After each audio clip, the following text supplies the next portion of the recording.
Salut et bienvenue dans mes podcasts. Ici, on va parler des transformations dans toutes les sphères de ta vie. On va parler de business, d'amour et relations, de bien-être, relation à ton corps, à la nourriture, de style de vie. Enfin, tout ce qu'il te faut pour construire une vie extraordinaire, pour vivre la vie que tu désires. Comment?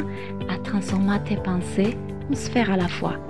Très bien, si tu aimes mes podcasts, laisse-moi un commentaire, un like et partage-les dans tes réseaux sociaux. Ça serait un vrai plaisir pour moi. Bien évidemment, toutes les ressources dont je te parle dans mes épisodes, tu peux les retrouver sur mon site web claudianatella.com. Et maintenant, c'est parti pour un autre épisode. Hello, hello, hello! Bienvenue dans ce podcast dans lequel on va parler d'identité. Beaucoup d'entre vous me demandent quelle est mon identité, comment je définis mon identité. Et donc pour cela, je vous conseille vraiment d'aller voir la vidéo sur YouTube qui s'appelle Comment devenir la personne que tu veux être, dans laquelle je vous explique une chose très importante. Votre identité est créée par vos pensées. Mais aujourd'hui, dans ce podcast, on ne va pas seulement parler d'identité en termes de personnalité ou qui je suis, mais on va faire plutôt la différence entre mon identité en tant qu'entrepreneur et mon identité de marque. Or, vous savez très bien que moi, j'ai un master en marketing, communication, stratégie commerciale et que j'ai adoré mes études en marketing. Surtout toute la partie qui parle des comportements d'achat, psychologie du consommateur. Le marketing en réalité est beaucoup de travail d'interprétation des comportements des acheteurs, des psychologies, de comment est-ce que l'être humain agit en fonction de ce qu'il veut, ce qu'il désire, ce qu'il veut être, etc. Parce que effectivement, qu'est-ce que c'est le branding déjà? Le branding, ça représente toute ton identité de marque. C'est-à-dire que c'est les couleurs graphiques que tu utilises dans ta marque, c'est l'aspect physique de ton service ou produit, c'est tes valeurs, c'est ce qui te positionne. La mission, la vision, tout ça définit un peu ton identité de marque. Or, beaucoup me demandent, très bien, une fois que j'ai identifié donc mon identité de marque, donc de mon entreprise.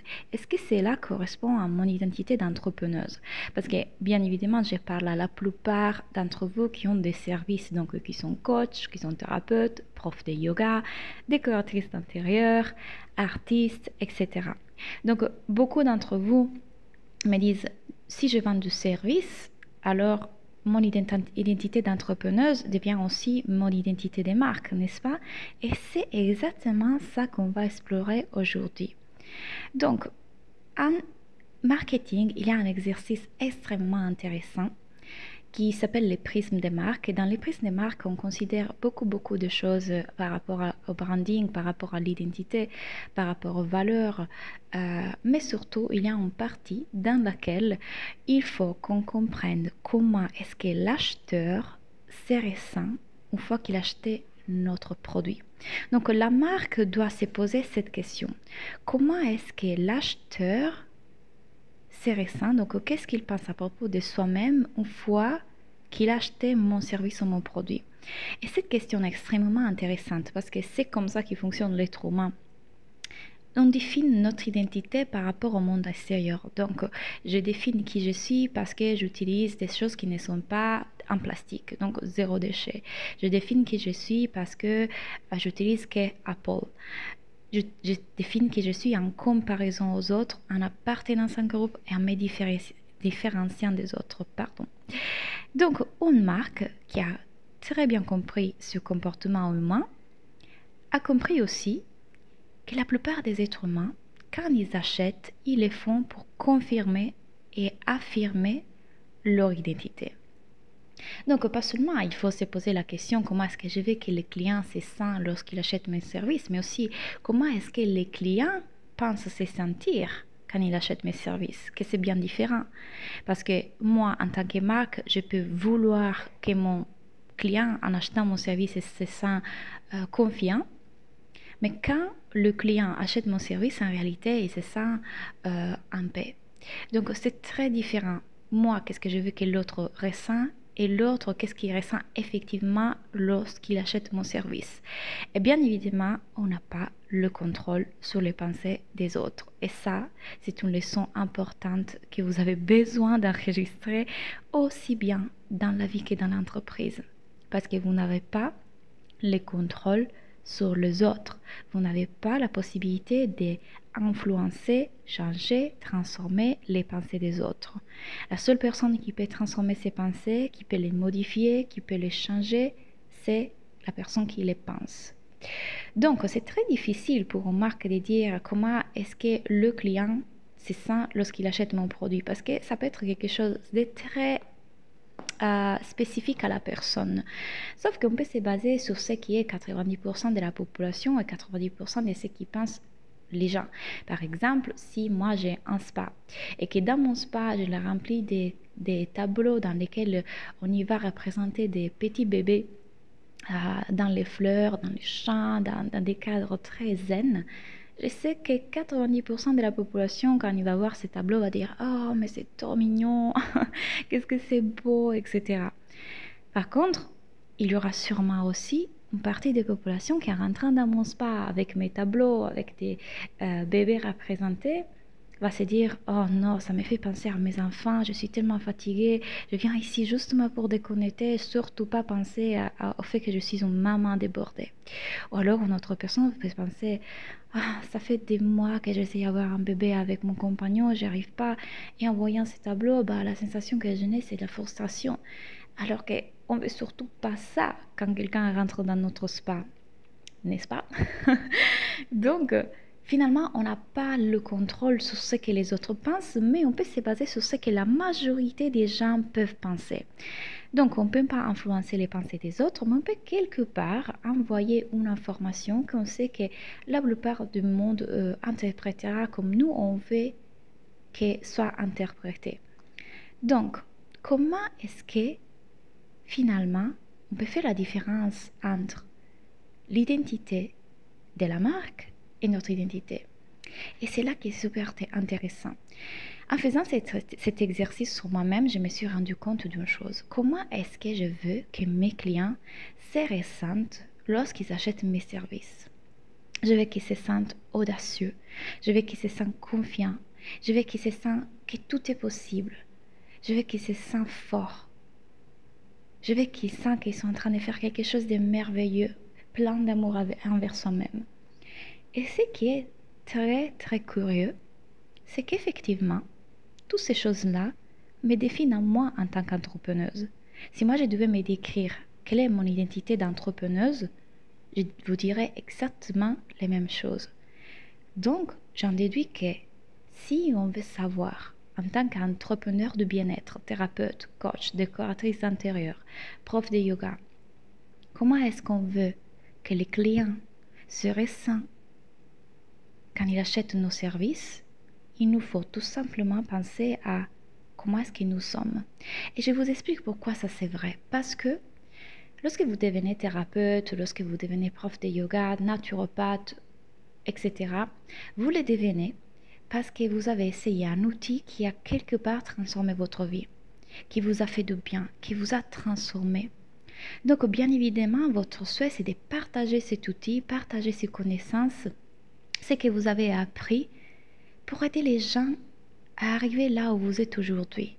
Votre souhait, c'est qu'eux aussi peuvent goûter à ce bonheur, ce bien-être que vous avez créé grâce à ces outils-là, grâce à vos enseignements. Donc, pour savoir comment est-ce que vous voulez que vos clients se ressentent lorsqu'ils achètent vos services, il vous suffit juste de penser comment est-ce que je suis en tant qu'entrepreneuse, comment je me sens moi aujourd'hui en tant qu'entrepreneuse dans ma vie.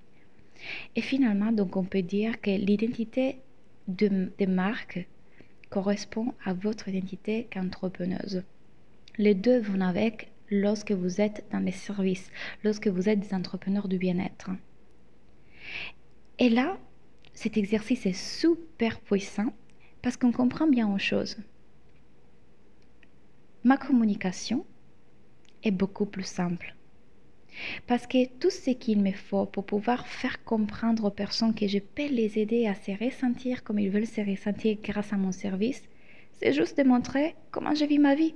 C'est juste de montrer que moi, je suis là où ils veulent arriver. Et c'est pour ça que quand on parle de storytelling, de raconter son histoire, de montrer les résultats aux autres fonctionne extrêmement bien. Parce que vous êtes l'exemple de ce que vous faites fonctionne. Vous êtes l'exemple pour montrer que vous pouvez les aider à se ressentir comme ils veulent se ressentir grâce à votre service. Que votre service est celui qui va leur permettre de ressentir le bonheur, la sérénité, la joie, le lâcher prise, la confiance en soi, l'amour de soi. Comment est-ce que vous montrez à vos clients potentiels que votre service peut leur faire accéder à ça, en leur montrant vos résultats, en leur montrant votre vie, mais surtout, attention à ça, en leur montrant qui vous êtes. Parce que, par exemple, moi, je sais que je veux que mes clients, lorsqu'ils achètent mes services, ils se sentent en joie, ils se sentent puissants. Ils se sentent puissants de dire waouh, j'ai la capacité de transformer mes pensées, d'être dans la joie maintenant. Je suis joyeuse de faire ce travail sur moi. J'adore faire ce travail sur moi. Comment est-ce que je montre ça? Bah, regardez mes stories. Je suis quelqu'un qui est toujours en joie. Je suis joyeuse et tout le temps, je parle des transformations des pensées, de comment j'ai transformé mes pensées, d'à quel point je me sens confiante et puissante à chaque fois que j'arrive à transformer mes pensées. Je montre qui je suis parce que moi, je suis le résultat. Moi, je suis l'exemple. Moi, je suis l'identité que veulent avoir en achetant mon service. Dit comme ça, c'est un peu bizarre, mais vous avez compris que le concept est moi, j'ai une partie d'identité qu'ils veulent avoir en achetant mes services. Moi, je suis déjà là où ils veulent être. Moi, j'ai déjà fait les chemins. Et comment donc je leur montre la valeur de mes services? En leur montrant moi, en leur montrant qui je suis. Parce que qui je suis est l'identité qu'ils veulent avoir. Qui je suis est une partie de l'identité qu'ils veulent avoir. Ah, je vais m'assumer, je vais être confiante, je vais être en joie, je vais être excitée, je vais sentir que tout est possible. Je vais être audacieuse. Toutes ces caractéristiques, je les ai déjà en moi, je les ai et je les partage avec mes clients potentiels. Et eux se disent, moi aussi je vais être là. Bah, pour être là, il vous faut acheter mes services. Et c'est comme ça que vous allez avoir une communication qui est impactante. C'est comme ça que vous avez exprimé et fait remarquer la valeur de vos services. C'est comme ça qu'en faisant cet exercice sur votre identité, identité de marque, identité d'entrepreneuse, vous allez cartonner. Vous allez voir la différence. Et j'ai vraiment envie que vous me partagez votre avis ici dans les commentaires. Dites-moi si vous avez essayé l'exercice, qu'est-ce que vous en avez déduit. J'ai vraiment hâte d'avoir vos retours et je vous rappelle bien évidemment que tout ce travail à propos de l'entreprise, du business, de la vente, du mindset, du positionnement, du branding, de l'identité, des stratégies de communication, de visibilité sont toutes des choses que je vous enseigne dans mon école. Le niveau 3 de The One de mon académie est dédié à votre business. Vous allez voir tous les témoignages des membres de mon école qui ont doublé leur chiffre d'affaires, qui ont fait des choses extraordinaires. Vous pouvez vous inscrire quand vous voulez. Les portes sont ouvertes et je vous laisse les liens ici en bas. Merci pour m'avoir écouté et on se voit la semaine prochaine.